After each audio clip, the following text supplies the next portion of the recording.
Yo, selamat datang di channel Warga Anime, warganya para wibu sedunia. Dan masih bersama Mr. Q di sini. Pada kesempatan kali ini, Mr. Q akan menceritakan alur cerita manga Solo Leveling chapter 128 sampai chapter 130.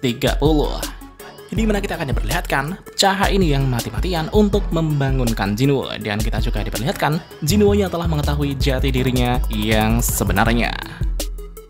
Dan langsung saja, tanpa basa-basi lagi, mari kita mulai.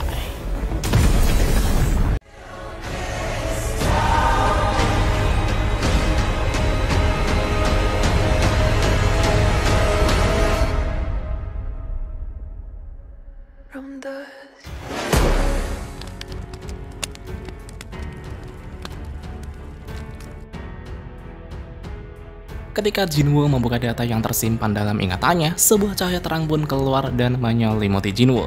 Dan pada saat itulah, kesadaran Jinwoo telah berpindah di suatu tempat, di mana itu adalah data yang tersimpan dalam ingatannya. Di sana terlihat langit berwarna ungu yang terbentang sangat luas, sedangkan sosok Jinwoo kini telah melayang di udara sambil melihat apa yang terjadi di sana. Saat Jinwoo melihat ke bawah, ia melihat pasukan monster dari berbagai jenis yang tak terhitung jumlahnya kini sedang berkumpul. Semua monster itu kemudian menatap ke arah langit. Jinwoo penasaran tentang apa yang sebenarnya mereka lihat. Ketika melihat ke langit, Jinwoo dibuat terkejut dengan munculnya gate berukuran besar yang banyak sekali. Apa yang sebenarnya terjadi di sini? Apa tempat ini bukanlah bumi? Kenapa banyak sekali monster yang menyerupai elf, high orc, goblin, dan giant? Jika semua monster ini keluar bersama-sama melalui gate, umat manusia tidak akan memiliki kesempatan untuk bertahan hidup. Namun sepertinya, sosok yang mereka lawan bukanlah manusia. Dan seketika itu juga, muncul sesuatu dari gate yang ada di langit tersebut. Cahaya terang kemudian keluar dengan disusul pasukan bersayap berzirah perak dalam jumlah yang tak terhitung jumlahnya. Ya, mereka adalah pasukan rulers. Salah satu prajurit ruler kemudian meniup sebuah trompet raksasa, dan ternyata itu adalah tanda dimulainya peperangan. Dan pada saat itulah, pasukan ruler dan pasukan monster itu pun mulai bertarung satu sama lain. Jadi pada saat ini, para monster menggabungkan kekuatan mereka untuk melawan para ruler. Suara benturan pedang dan teriakan kesakitan pun bergema di seluruh medan perang, dan sesaat kemudian pertempuran itu pun didominasi oleh pasukan ruler. Dengan kekuatan prajurit ruler yang sangat kuat, mereka pun terus membantai para monster yang ada. Namun di tengah pertempuran tersebut, pasukan ruler tiba-tiba terhenti satu persatu ketika melihat sosok misterius yang menunggangi kuda muncul di medan peperangan. Sambil melewati mayat-mayat monster, sosok itu berkata, "Rise, bangkitlah." Di satu sisi, Jinwoo yang melihat dari atas itu pun sangat terkejut. Bukankah kekuatan itu adalah Domain of the Monarch dan Shadow Extraction? Apakah itu artinya dia adalah sang Shadow Monarch? Dan pada saat itulah, pasukan monster yang tak terhitung jumlahnya kini berhasil diekstrak. Dengan kata lain, pengorbanan para monster tidak diakhiri dengan kematian. Dengan darah hitam mereka yang sekarang, prajurit bayangan membuat sebuah kekuatan baru.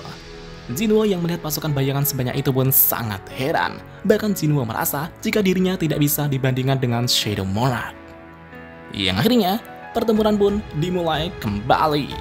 Pasukan bayangan dan pasukan ruler pun mulai bertarung satu sama lain. Dan gilanya, walaupun prajurit bayangan ditebas berkali-kali, ia terus beregenerasi kembali.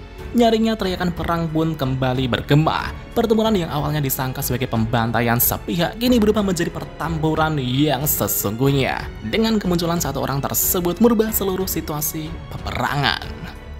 Sambil menunggangi kudanya, Shadow Monarch kini terus menerjang ke medan perang sambil menebas para ruler di hadapannya. Ia kemudian juga mengaktifkan skill Monarch Authority untuk menjangkau para ruler yang terbang di udara. Kemanapun Shadow Monarch pergi, jejak kehancuran tertinggal di belakangnya. Ia melihatnya sebagai kemenangan monster dan prajurit bayangan. Setelah pasukan bayangan berhasil mengalahkan pasukan ruler, tiba-tiba muncul dua gate raksasa di area peperangan. Dari gate tersebut, keluar sebuah pasukan yang membawa bendera. Pasukan yang datang itu adalah pasukan iblis yang dipimpin oleh seorang Raja Iblis. Jinwoo yang melihat itu teringat bahwa mereka adalah iblis-iblis yang ia temui di kastil iblis sebelumnya. Itu adalah klan Ricardo, klan Paitos, klan Radis. Tapi di mana Ezil? Sedangkan dari Red Gate tersebut keluar monster-monster binatang buas yang dipimpin oleh sosok serigala dengan ukuran paling besar di antara para binatang buas lainnya. Dan pada saat itulah, kedua pemimpin pasukan tersebut tengah berdiri menantang sang Shadow Monarch. Scene kemudian berpindah ke situasi luar gerbang kuil, dan pada saat ini Jinchul beserta 7 hunter elit dari asosiasi dan para elit dari kuil hunters, kini mereka telah berdiri di depan gerbang kuil Kartenon. Choi Jung ini berkata, "Aku merasakan kekuatan sihir yang sangat luar biasa. Apa benar Hunter Sung berada di dalam sana?" Jinchul menjawab, "Hunter Sung pasti ada di dalam sana, dan aku yakin ini adalah double dungeon yang dimasuki Hunter Sung dahulu. Tapi kenapa dia kembali lagi ke sini? Setidaknya dia tidak bisa bilang kalau ini hanyalah sebuah kebetulan saja." Chae-in dalam hati berkata, "Kekuatan yang terpancar ini bukanlah milik Hunter Sung Jinwoo. Kekuatan siapa ini?" Dan secara mengejutkan, gerbang yang sebelumnya terkunci kini tidak lagi terkunci. Choi Jung-in dan yang lainnya kemudian memasuki gerbang kuil Kartenon dan melihat situasi yang sangat mengejutkan. Ketika mereka melihat kondisi patung-patung raksasa yang hancur berserakan di sana, Jung-in dan yang lainnya pun dibuat sangat terkejut. Apa-apaan ini? Tempat apa ini? Jinchul juga kaget dan berkata, "Aku tak menyangka patung-patungnya benar ada di sini. Ini seperti apa yang dilaporkan dahulu." Dan pada saat itu, arsitek melihat ke arah para hunter dan berkata, "Apa ini? Aku tidak ingat mengundang manusia ke sini." Di satu sisi, para hunter kini dibuat merinding ketika melihat monster itu berbicara. Apa tadi monster itu sedang berbicara bahasa manusia? Aku bukan satu-satunya yang mendengar itu, kan? Kau benar, monster itu sepertinya memahami ucapan manusia. Arsitek berkata, "Diamlah kalian, jangan mengganggu tidur sang raja." "Hah? Raja katamu?" Sontak para hunter pun dibuat heran ketika melihat Hunter Sung Jinwoo yang sedang berdiam diri di sana. Bukankah itu Hunter Sung Jinwoo? Sedang apa dia di sana? Ketika beberapa hunter mengalihkan pandangannya, arsitek langsung melepaskan serangan dadakan. Alhasil, 3 hunter terkena tebasan tersebut, dan beruntungnya hunter lain masih sempat menghindar. Arsitek tersenyum dan berkata, "Manusia yang kuat, kalian akan menjadi persembahan yang layak bagi sang raja." Di satu sisi, Hunter Healer kemudian mencoba menyembuhkan para hunter yang terluka. Jung-in berkata kepada pasukannya, "Kumpulkan semua kekuatan kalian dan pindahkan yang terluka ke barisan belakang. Musuh semakin mendekat." Jadi pada saat ini, arsitek kembali membangkitkan patung-patung raksasa dan juga patung raja. Arsitek berkata, "Akan kuberikan kalian kesempatan untuk menyaksikan kelahiran sang Raja Agung. Itu pun jika kalian dapat bertahan hidup dari serangan semua bonekaku." Dan seketika itu juga, dari jauh patung raja akan menembakkan serangan lasernya. Jung-in yang menyadari itu kemudian berteriak, "Semuanya, menghindarlah!"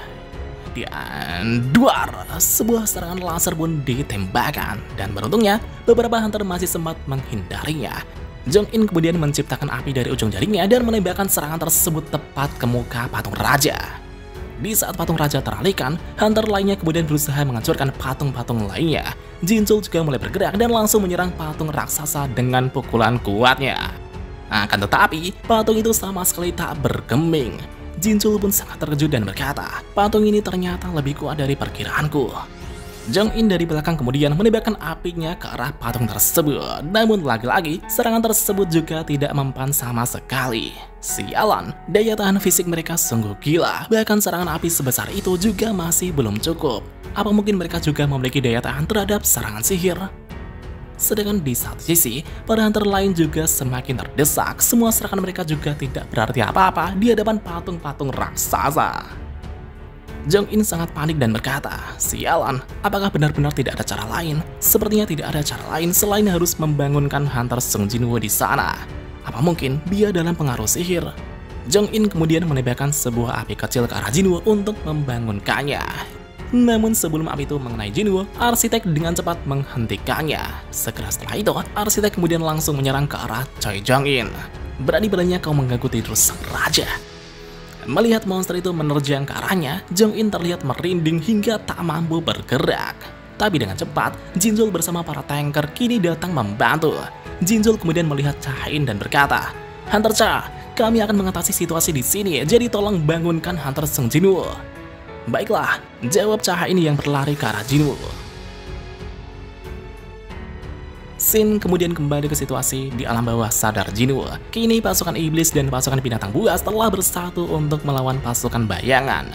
Dalam hati Jinwoo berkata, Walaupun prajurit bayangan dikoyak seperti itu, mereka masih terus beregenerasi kembali. Jika itu adalah diriku yang sekarang, manaku pasti akan dikuras habis. Aku tidak tahu sebesar apa kekuatan Shadow Monarch ini. Jika ini adalah peperangan antara monster dengan para rulers, seharusnya tidak ada alasan bagi mereka untuk bertarung satu sama lain. Jinwoo merasa jika ini adalah konflik internal para monster. Dan singkat cerita, peperangan sengit ini pun telah berakhir dengan dimenangkan oleh pasukan bayangan. Terlihat di sana, pemimpin pasukan iblis kini telah terkapar tak berdaya di hadapan Shadow Monarch. Shadow Monarch kemudian mendekatinya dan berkata, "Kenapa kau memilih untuk mengkhianatiku? Sayang sekali, sekarang aku bisa membunuhmu." Dengan skill Monarch Authority, tubuh Raja Iblis itu kemudian ditarik dan dicengkram kepalanya. Shadow Monarch kemudian mencolok sebelah mata Raja Iblis tersebut. Jinwoo yang melihat itu merasa bahwa ia pernah melihat Raja Iblis itu di suatu tempat, tapi di mana aku melihatnya? Shadow Monarch kemudian melepaskan Raja Iblis itu dan mencabut topeng di kepalanya. Dan ternyata itu adalah Raja Iblis Baran. Jinwoo pun bertanya-tanya kenapa Raja Iblis Baran ada di sini. Dan seketika itu juga, Jinwoo yang tadinya melayang di udara kini melihat dirinya sebagai Shadow Monarch yang sedang berada di hadapan Raja Iblis Baran. Apa ini? Kenapa sampai sekarang aku tidak menyadarinya? Jinwoo kemudian merasakan sesuatu dari dalam tubuhnya. Ia memegang dadanya dan merasakan energi sihir yang sangat kuat mengalir dalam dirinya. Yang ternyata itu adalah Black Heart yang tertanam dalam tubuhnya. Dengan demikian, Jinwoo telah memiliki 2 jantung sekaligus. Setelah itu, Jinwoo merasakan sesuatu yang akan datang dan melihat ke langit. Dan pada saat itulah, beberapa ruler datang menghampirinya. Pesan dari sistem muncul, data telah selesai dibuka.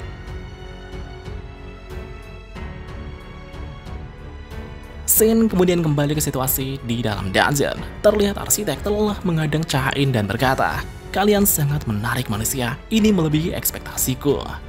Cha-in kemudian menggunakan teknik Sword Dance untuk menyerang arsitek. Namun sayangnya, setiap serangannya dapat ditangkis arsitek dengan sangat mudah.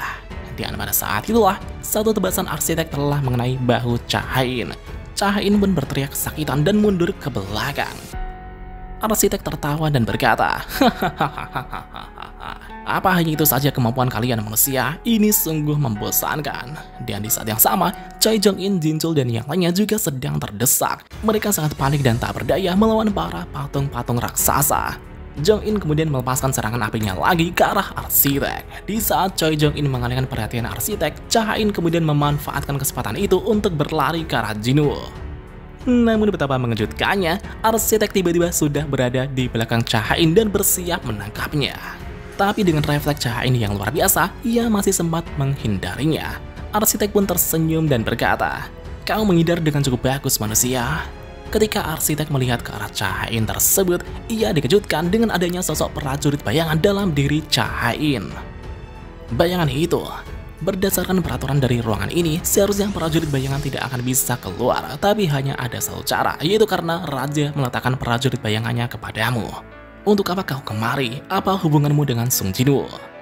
Sambil memegang lukanya, Cha-in menjawab, "Hunter Sung adalah teman kami datang untuk menyelamatkannya."